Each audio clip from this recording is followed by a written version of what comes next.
your nation, your province, your southern Alberta. From the heart of Lethbridge, it's Bridge City News Weekend Edition with Jeanette Roche. Hello, thanks for joining us for a look at what's been making headlines this past week. Well, it's been a topic of conversation for over a year, but some community members got to voice their concerns about the possibility of moving to a provincial pension plan. The town hall event Wednesday night was hosted by Public Interest Alberta at the Southern Alberta Ethnic Association. The focus was on the feasibility of switching from a Canada pension plan to an Alberta-made plan. Many attendees were very critical of the idea, arguing their money should not be handled by the provincial government in any way. I mean, this is an awesome opportunity. This is a wonderful opportunity for people of Lethbridge to send a message to the UCP government. There's a by-election happening right now. There's a lot of people who are concerned about their pensions and about their CPP in particular. And so we've been hearing from people from Lethbridge for weeks now saying, we want to have a conversation about the CPP and make sure that Danielle Smith keeps her hands off of it. This by-election should be an informal referendum on the CPP and keeping in the CPP. It shouldn't be about anything else. There's a lot of uncertainty right now about what will happen with an Alberta pension plan and what the benefits will be for people who've been paying into the Canada pension plan for years and decades. So many of us want to make sure that our benefits are going to be safe, going to be assured, and that we won't lose benefits under the plan. So anything that happens with an Alberta plan that destabilizes a Canada pension plan could be an issue for all Canadians. Government officials say they are still studying the idea of what it may look like if Alberta did pull out of the Canada pension plan. Lethbridge Fire and Emergency Services are reminding residents the importance of staying safe around frozen bodies of water in the city, including on park lakes. This comes after the water rescue team was reportedly deployed to an incident on Wednesday morning where a person found himself on the frozen Old Man River, but fortunately did not fall through. First responders were at Nicholas Sharon Park to remind residents they should always research when it's safe to cross or ice skate on frozen lakes. As you can see with the lakes, with the thawing going on, you would think maybe it freezes uniformly, but these storm sewers, it fluctuates all over the lake. So you have to really pay attention to the city website to see if the ice is safe or not to go on. This particular lake, I understand, has ice skating throughout the year, but we got to be careful because there's ice fishing holes out there as well, and you just never know, so you got to be safe. Here we checked it a few days ago and it was about 4 3/4. There's 3 areas that we actually have designated skating areas. One is Nicholas Sharon, which is here. The next one is Henderson Ice, and the other one is Legacy Ice. Legacy was 5 inches the other day, and Henderson was open water, so that was got to stay clear of Henderson. Ice conditions can be checked on the City of Lethbridge website. Lethbridge Fire says any lake with an ice level under 4 inches should be avoided at all costs. Many in Lethbridge were shaken up last week following the release of a viral video showing a person abandoning boxes of what turned out to be kittens at Galt Gardens during a cold snap of weather in late November. The culprit also released at least 3 mother cats. Take a close look at the suspect and the dark-colored van that he drove up in. If anyone thinks they know this suspect, they're asked to call the SPCA. The furry felines were left in the cold and snow at the park, but fortunately were rescued with the help of concerned citizen Levi Cox and the folks over at Last Chance Cat Ranch. BCN's Landon Hickok spoke with Cox over Teams, and he says the kittens are now safe and warm. The cats are all doing well. I mean, initially they were outside, we know, from Saturday at 5:15 till Monday at 3:30 is when we found them. We weren't sure if they were all going to make it because they were so cold, they weren't moving. So we actually used a Dyson blow dryer on low heat and low blow with a diffuser to warm them up. And once they had some food and they'd been in the building for a few hours of warmth, they were all moving and doing well. My solution and idea is that we have a permanent drop-off box in Lethbridge. So probably maybe at City Hall that everyone's aware of. It's a heated box that you could drop a pet off if you really don't know what to do with it. They do this in the US with babies. And so I think it'd be maybe helpful to have a permanent drop-off spot. If you don't know what to do, the shelter's not taking a pet, then it can be dropped off, no shame, not get charged.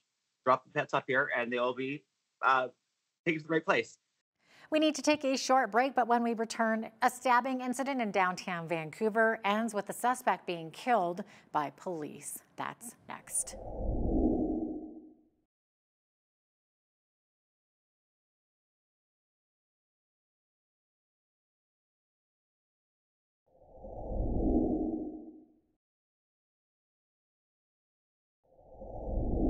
Police in Vancouver say a suspect in a stabbing in the city's downtown Wednesday morning died after being shot by police. Authorities say he died in hospital and the two victims were also taken in for treatment. Officers initially said several people were stabbed in the incident, but later said one person was stabbed in the hand while another suffered facial injuries. Video of the shooting shows police officers inside a 7-Eleven convenience store first shooting a taser, then firing multiple shots at the suspect who was behind the counter when confronted by police.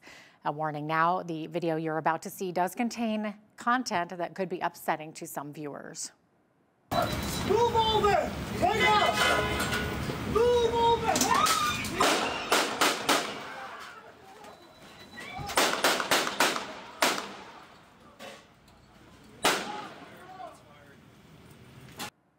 In other news, excavation and sifting begun earlier this week on a section of a landfill believed to hold the remains of 2 slain First Nations women. Manitoba Premier Wab Kinew says he was at the site when the first truck moved a load of refuse to where searchers are manually sifting through in the hopes of finding the remains of Morgan Harris and Mercedes Myron. I was there with 2 family members as we watched that first blue truck of landfill material come down to the search facility. And it is an intense emotion that you feel standing on that site with those families. So this is going to be a difficult stage. It could stretch on for a very long period of time. On a personal level, I hope that the search concludes quickly with the result that the families are looking forward to. And I hope that we can then move on to helping them walk through the next stages of their healing journeys and of grieving their loved ones who were taken from them in what are some of the worst crimes that we've ever seen in the history of our province. As the Canada-wide strike affecting mail and package deliveries hits the 3-week mark, Canada Post is looking over counter-proposals submitted by the union representing more than 55,000 postal workers. CUPW sent the government-appointed mediator the new documents, saying it's ready to get federal help again after Ottawa paused the mediation last week when both sides appeared too far apart to reach a deal. Federal Labour Minister Stephen McKinnon is again urging Canada Post and the union to get back to the bargaining table, but has so far resisted calls for the feds to step in.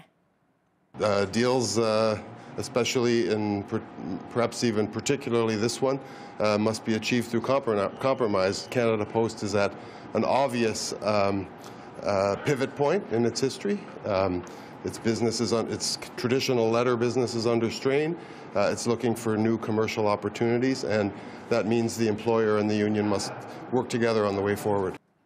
The food processing corporation Cargill announced they'll be laying off around 8,000 workers, or 5% of its global workforce. Company officials have not said how many Canadians will be affected. Cargill has a number of locations across Canada, including BC, Alberta, Saskatchewan, and Manitoba. In a statement, CEO Brian Sykes says Cargill is streamlining operations to maximize competitiveness and deliver properly for customers. According to Bloomberg, the company's profits fell to under $2.5 billion this year through the end of May, and that is less than half of its record profit of $6.7 billion in the 2021-22 fiscal year. The majority of layoffs are expected to take place before the end of the year. A new report says food prices will be going up again next year. According to Canada's food price report, the average family grocery bill will increase by another $800 in 2025, or between 3 to 5%. That means a family of 4 can expect an annual food bill of close to $17,000 per year. Researchers expect commodities such as olive oil will drop, but other popular items such as beef, citrus, cocoa, and coffee will remain high.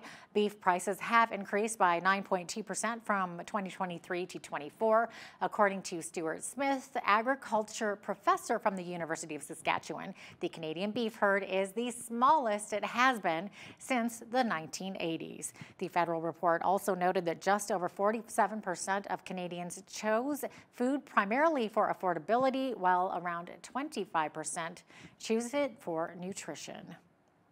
Customers who pay the lowest fare on Air Canada flights will soon be not allowed to bring carry-on bags on board. Canada's largest airline says beginning January 3rd, passengers who opt for its basic fare trips within North America and to sunny destinations will have to check duffel bags, rollers, and large backpacks for a fee. The airline also says lower tier customers will have to pay a fee if they want to change the seat assigned to them at check-in.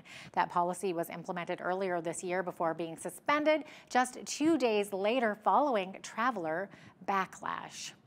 Well, Prime Minister Justin Trudeau blasted Jagmeet Singh and the federal NDP over not supporting his plan to send around 18 million working Canadians a $250 rebate. The NDP says the funds should go to seniors and people who are unable to work instead of just those who are working. Trudeau took aim at the NDP, criticizing them for not backing the plan when they're supposedly the party of workers.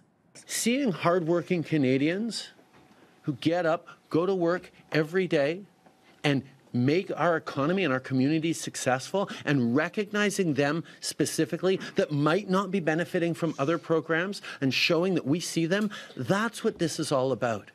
So to see the NDP, which was supposedly the party of workers, turn its back on hardworking Canadians and say, no, we shouldn't be delivering this check unless we expand it massively, is not recognizing working Canadians for the challenges they're facing. A report by Canada's Auditor General says the Trudeau government gave out billions of dollars in loans to ineligible businesses during the pandemic. The Canada Emergency Business Account offered emergency loans of $40,000 to $60,000 to small businesses and forgave $10,000 to $20,000 of it if it was repaid by a certain date. In total, the program doled out $49.1 billion in loans to nearly 900,000 small business owners, many of whom did not qualify. Conservative leader Pierre Poilievre says he's willing to give up a couple of hours on Opposition Day in the House of Commons so that Finance Minister Chrystia Freeland can present the fall fiscal update. Poilievre says he will offer up the time on Monday so the Liberal government can tell Canadians whether it kept a promise to cap the federal deficit at $40 billion. The parliamentary budget officer is projecting the government will exceed its own fiscal guardrail with a deficit of $46.8 billion. A senior government official says delivering a fall economic statement less than 48 hours before a Bank of Canada interest rate announcement would be irresponsible and not a serious suggestion. So we're today, Common Sense Conservatives, are calling for the Finance Minister to introduce a fall update to indicate whether she's keeping her promise to cap the deficit at $40 billion or whether Trudeau's completely lost control of the deficit once again. Not only will we cooperate to let her introduce that fall update, we will actually give her a Christmas gift.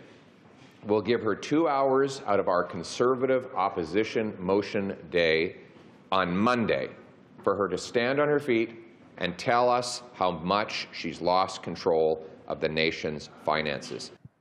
There are some inconsistencies surrounding the upcoming 2-month GST break. The federal government says certain items will be exempt from the tax while others won't be. Starting December 14th, books, newspapers, prepared food, snacks, children's clothing, toys, and footwear will be exempt, but many other items will still have the GST attached to them. For example, Christmas trees are exempt, but not Christmas decorations.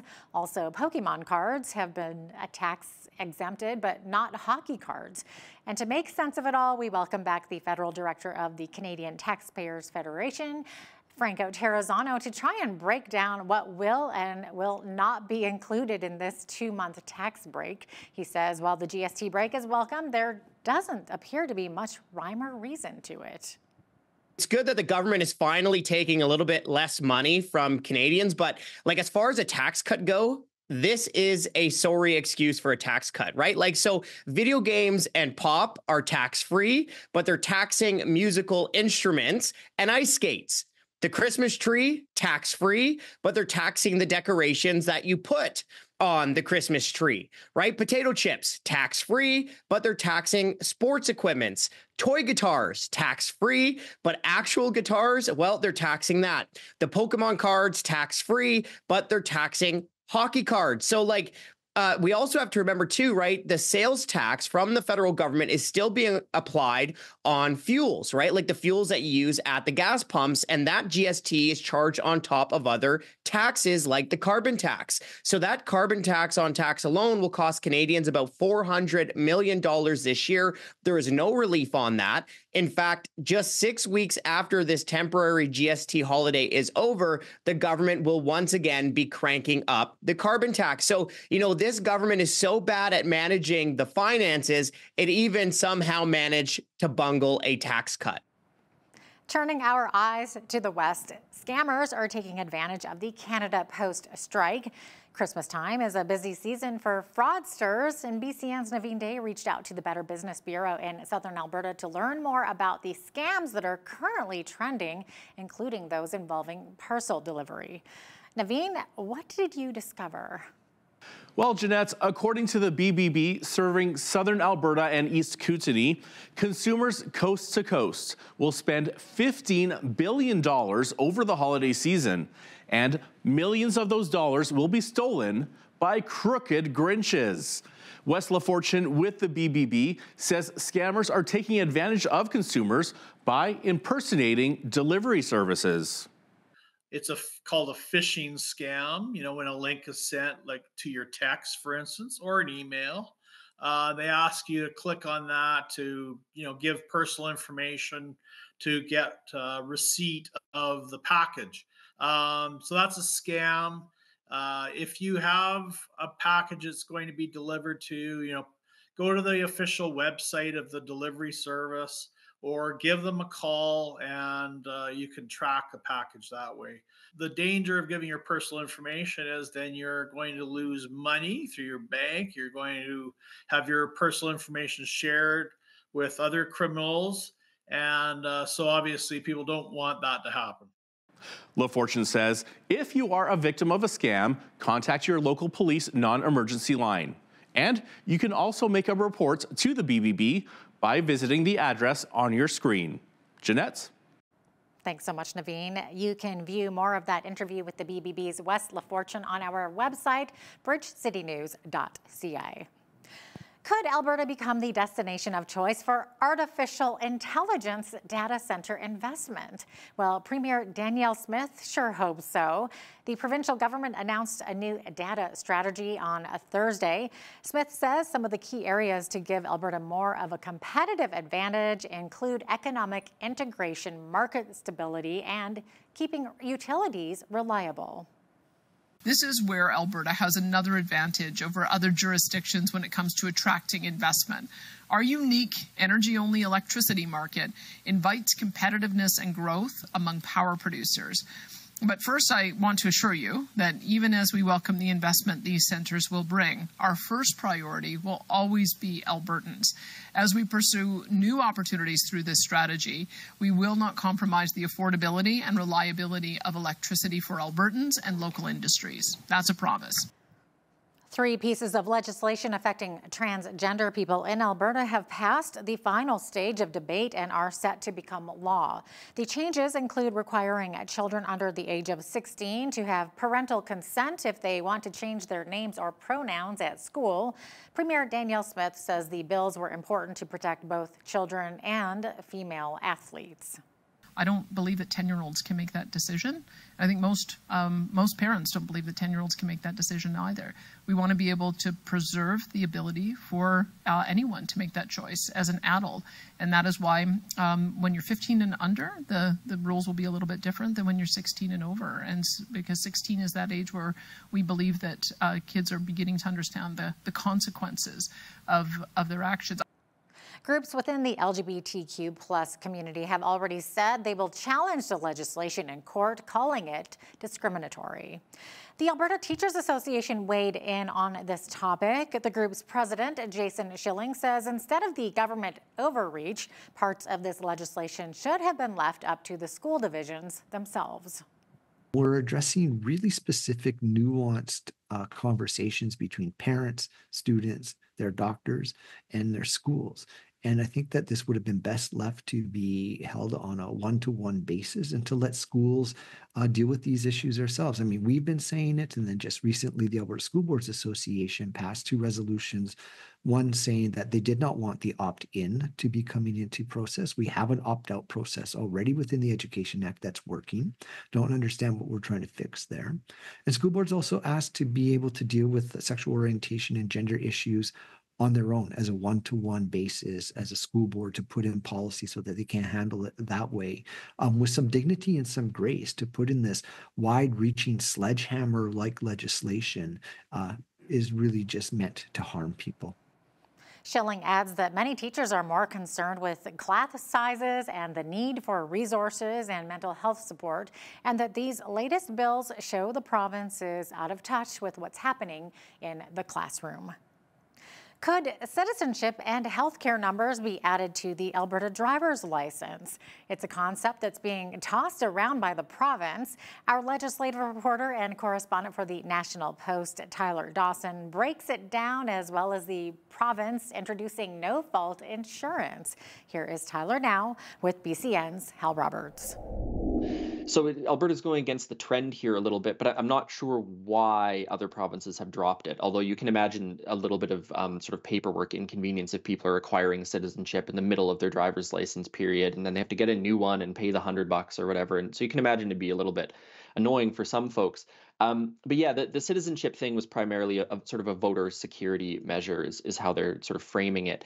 The other thing that could happen is we might get our health number on our driver's license. So it'd be a one-card-fits-all kind of system. Of course, people have been talking about getting rid of the paper health cards in Alberta for ages and ages and ages. And I'm sure you do as well, have one sort of deteriorating in your wallet that you have to very carefully pull out every time you're at the doctor to make sure you don't shear it in half. Actually, I had mine laminated, so it's oh well, that's the way to do it. Mine is looking like an old Kleenex at this point. But there is apparently talk afoot to get those numbers on your driver's license. So you'll have one plastic card. It'll have everything you need. No decisions have been made on that front yet, but some possible changes down the road to the driver's license. Tyler, the Alberta government is also moving forward with a no-fault insurance system, but unlike British Columbia and Saskatchewan, it will not be publicly funded. Officials say in the long run, this will actually help bring down the cost of insurance here in Alberta. That's what they're saying. And in the short term, it's going to do the opposite. So the way it's going to work basically is for the next couple of years, the cap on insurance increases is going to go up. So insurance companies will be able to raise their rates by a little bit more next year and the year after.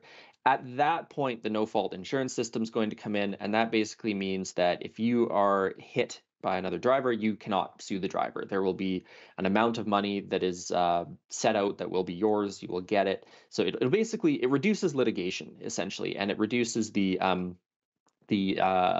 amount of money that an insurance company might have to pay out as the result of a court challenge.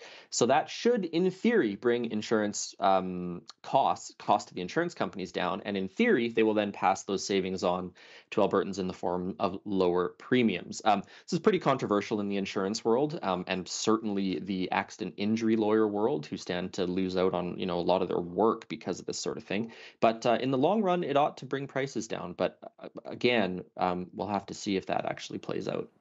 And like you said, if they pass the savings on to the consumers, that's what's key, right? Exactly. Just pocketing the savings.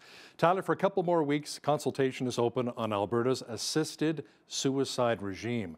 Now, the framework is set up by Ottawa, but healthcare is a provincial responsibility, so there might be some room to maneuver here? Yeah, it's a really, really interesting situation, actually. So the way MAID is set up right now is there's basically two ways a person could receive assisted suicide. The first is a grievous and irremediable medical condition, that'd be something like late stage cancer, for example, and they could access assisted suicide that way. The other track that exists is for people who have disabilities and who are suffering significantly. There's a potential planned expansion of that to people for whom mental illness is their only sort of condition. That's been really, really controversial. In fact, the federal government has pushed back doing anything on that until I think 2027. Very strongly opposed by conservative parties across the country, by religious groups, for example. It's super controversial and super complicated as well. So the Alberta government has launched this consultation to essentially look at what Alberta could, in theory, do around its assisted suicide regime. So there was a case in Calgary earlier this year, for example, about a father who was trying to prevent his 27-year-old daughter from receiving assisted suicide. And it didn't go great in the courts for the father. He ended up dropping his court case for a couple of reasons. But all of it just to say this consultation is going to look at a few things. The first is whether or not there should be some sort of oversight board that looks at MAID approvals in the province. The second one is whether or not there should be some sort of dispute mechanism for families. So say your loved one gets approved for assisted suicide, you could perhaps challenge that in some fashion outside the courts. The third would be some way to release confidential medical information in those cases. One of the issues in the Calgary case I mentioned is that the judge did not force the young woman to ever actually say what her medical conditions were, citing sort of confidentiality. And the last one is perhaps restricting some of the criteria in Alberta in a way that would differ from the federal rules. So really, really complicated situation. There's all sorts of medical ethics questions, questions of autonomy, and all those questions about policy changes exist, I think, even if MAID is not expanded to those with mental illness as their only condition. You can imagine a scenario in which someone has a disability and their family opposes it, for example. So really, really touchy, complicated territory. But that consultation's ongoing, and we could see legislative or regulatory changes at some point down the road. And I'll certainly be keeping an eye on that because it could put Alberta offside, for better or worse, from other provinces, which would be a very interesting scenario. Coming up, what are the greatest needs by a man and a woman in a relationship? Is it companionship, security? How about intimacy? Marriage coach Brent Taylor has some thoughts on the subject, but first, a quick break. And if you're watching us online, that full interview is available on our YouTube channel.